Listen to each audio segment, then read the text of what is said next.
shots. They were a total hurricane in the offensive aspect of the game for Barcelona. They would still concede a lot of chances as well, but that's the way they play. Yeah.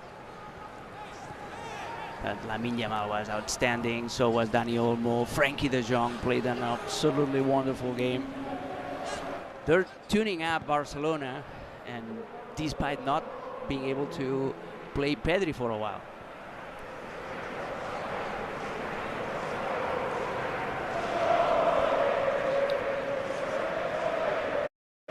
Arrive at the half-hour mark here on this early Sunday afternoon in the Spanish capital. Many here very grateful for the roof around the Bernabeu. A little bit of possession now for Vallecano. What can they do with it? They've gone to the right-hand side, and Rayo. Ilias back to the fullback, who delivers to the near post. And a half-hearted swing at it from De Frutos. Jorge De Frutos, the top scorer for the visitors. This is the first time we mentioned Jorge De Frutos in 30 minutes. That's a terrible stat for Rayo Vallecano. He's not only the top goal scorer, he's the best player of the team. He's a Spanish international playing for Rayo Vallecano, that is quite an achievement. But he has barely touched the ball. I'm surprised, negatively surprised, lack of pace of Rayo Vallecano on and off the ball. Yeah, he remains, doesn't he, their biggest ever signing. De Frutos into his third year, and he took a while to get going. Arriving from Levante. He's more of a winger or a number 10, but he has never played as a striker until recently.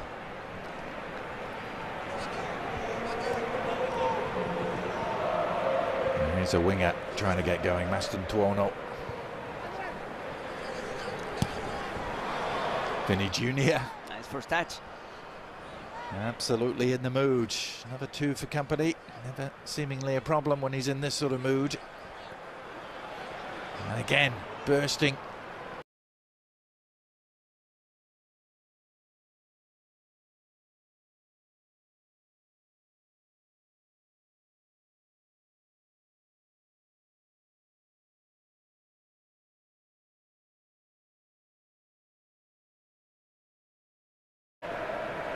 And that's Brahim's weaker foot, hence the outcome. Well, hasn't actually scored in La Liga this season, Brahim Diaz.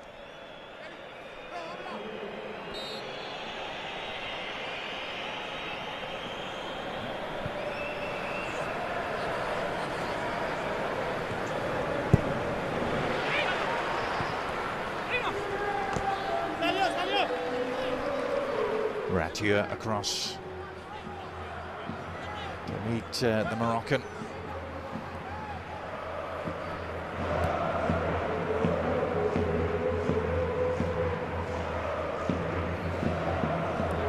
Dean Howson.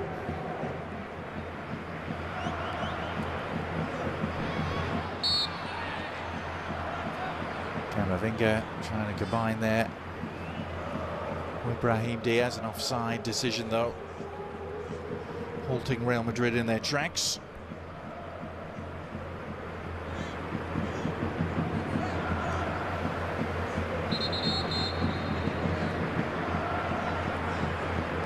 All very comfortable so far, Alex, for the Merengues. Just the sort of afternoon they would have been hoping for, the sort of afternoon that Rayo don't often offer up.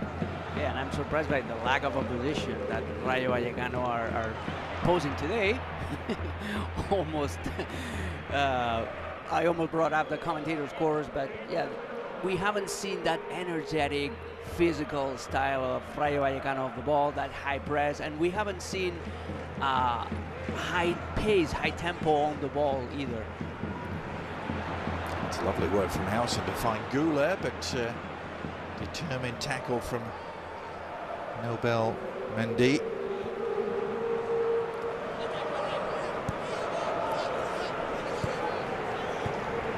Cisse to Issy Palazon.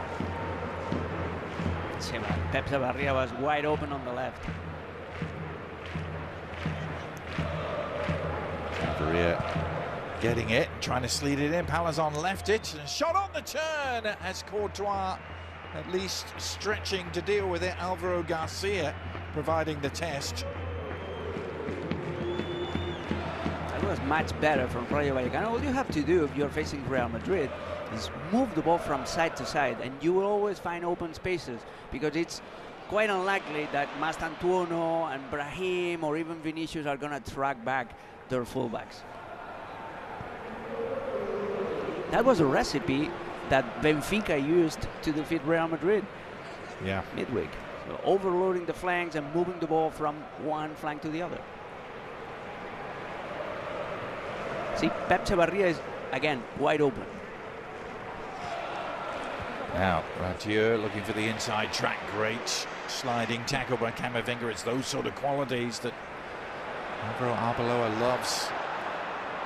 In that left back role, he can come to the fore, even if it's not his preferred position.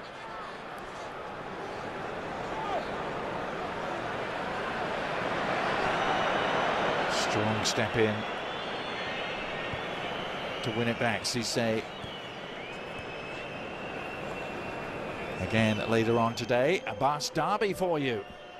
In Bilbao, Athletic Club taking on Real Sociedad. Our coverage from San Mamés, beginning at 2:55 Eastern, right here on ESPN Plus. That is an ambitious ball, which may well pay off. Kept in play near the corner flag by Rayo. Ilias against Tchouameni. Tchouameni wasn't fooled, got the block in. Just a little sloppy. You feel that Real Madrid, times are their own worst enemies, allowing Rayo back into the game. Chavarria can't stay on his feet as he tried to cut to the outside, and he beats the turf in frustration. An excellent tackle by Camavinga, but once again, Rayo Vallecano using their fullbacks to create trouble. Rayo on the right and Pep Chavarria on the left.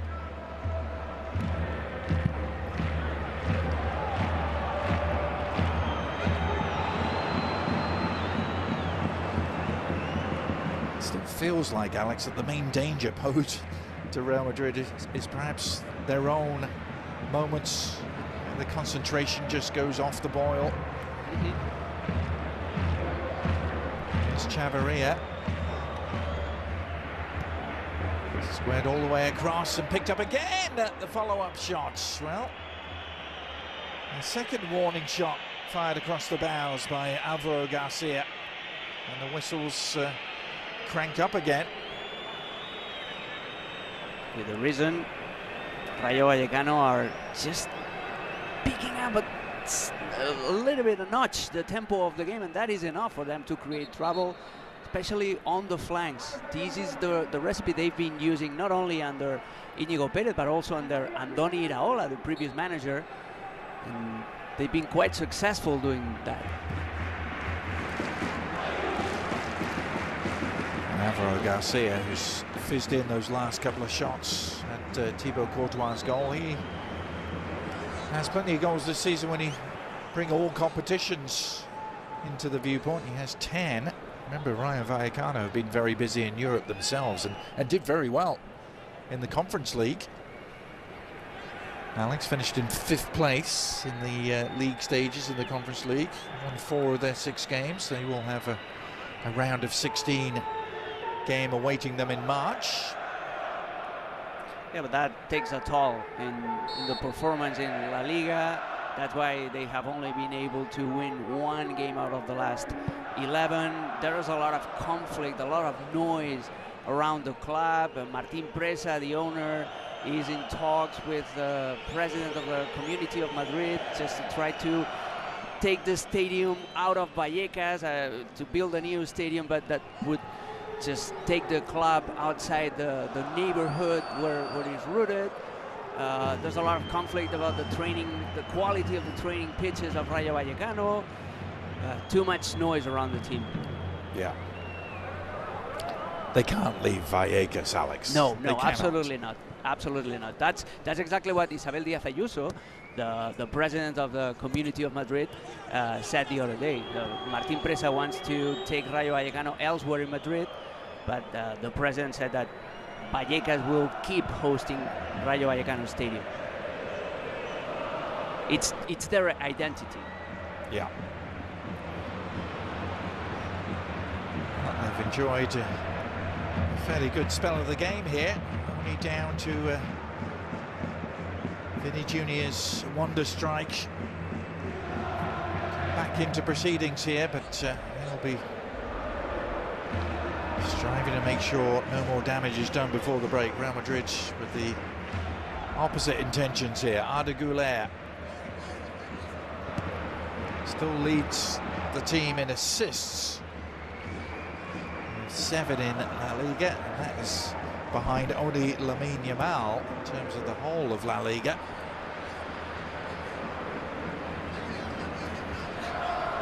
Lejeune. And a hem in Camavinga. A French encounter there. Alvaro Arbeloa, of course, lost to his former coach Jose Mourinho on Wednesday night. We'll face him again twice.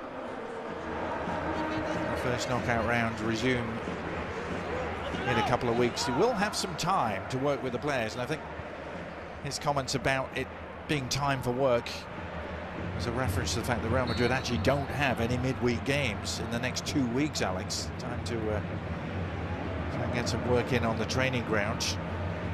Yeah, they were knocked out of the Copa del Rey by Albacete.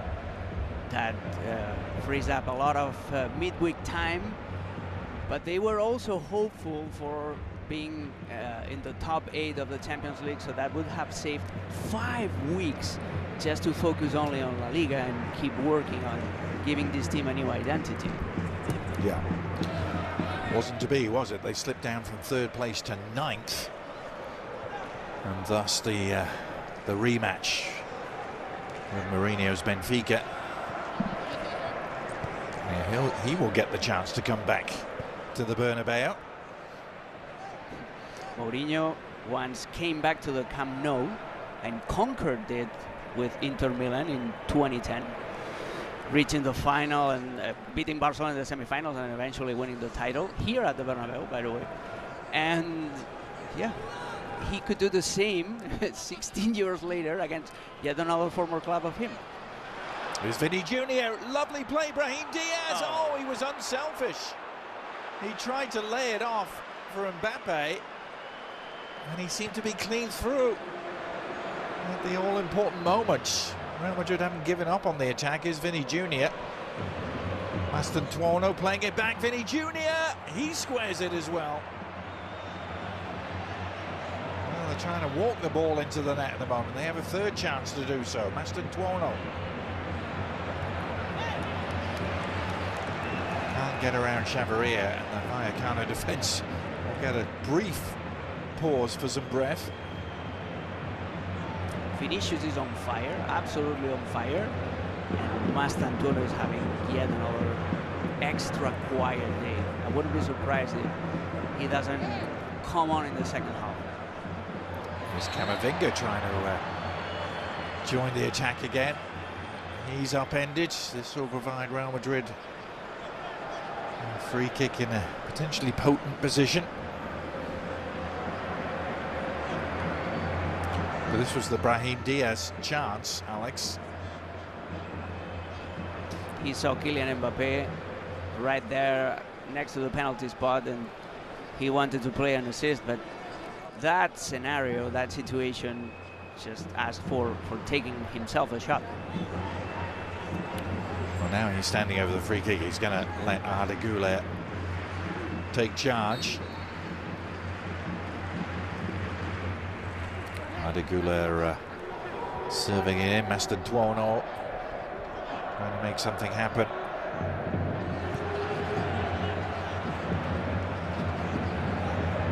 Valverde combining with the Argentine. It's Valverde. Goulet, lovely play. Hossain in the penalty area had stayed forward. His shot was blocked.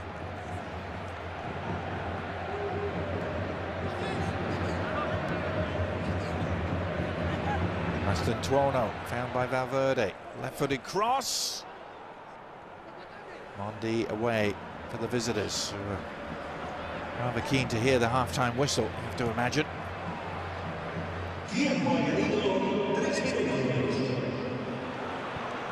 Although, having said that, a chance to counter-attack now presents itself. It's 4 against 4. Issy Palazon leading the charge, and he gives it a go. A deflection that would have left Courtois wrong-footed. In the end, no more than a corner.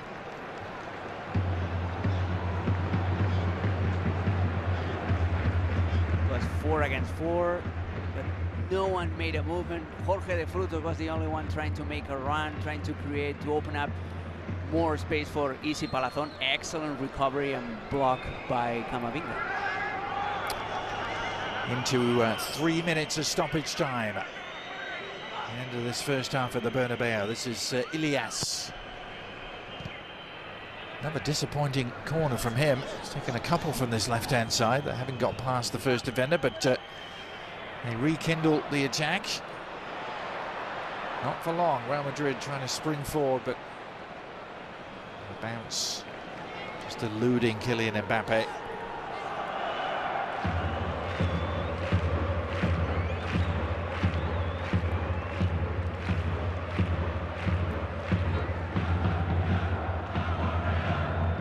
Ilias to Issy. His 6th year with Rayo, Issy Palazon. He's been a permanent fixture.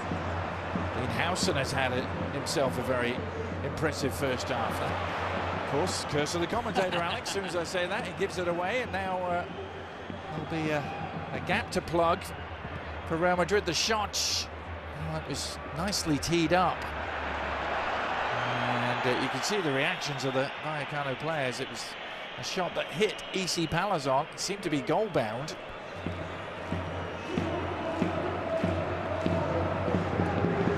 That was a poor pass by Hossain. Yeah. Vini played a couple of bad passes as well in dangerous areas. If Rayo Vallecano were able to capitalize those turnovers. How would you rate this first 45 minutes for Real Madrid, Alex? It's been an odd one, isn't it? Because at times they've looked like they could just carve open Rayo Vallecano, but here we are, only 1-0 up. And Rayo have had their moments. Yeah, a little bit confusing. They definitely started off with the right foot. They turned on the style, the energy, but once they achieved that great goal by Vinicius Jr., there's a lot of complacency again, saving energy in defensive runs. The team is a little bit disjointed. Rayo Vallecano enjoyed themselves for 10 minutes in this first half. Well, let's listen to the reaction as they leave. Well, that man did all he could to silence the whistles and the boos, but they are still swirling around the Bernabeu. Not entirely convincing by Real Madrid, who lead by a 0-0 here, and lots to digest for our ESPN FC studio crew with Kay Murray and Alejandro Moreno, Luis Garcia and Sid Lowe.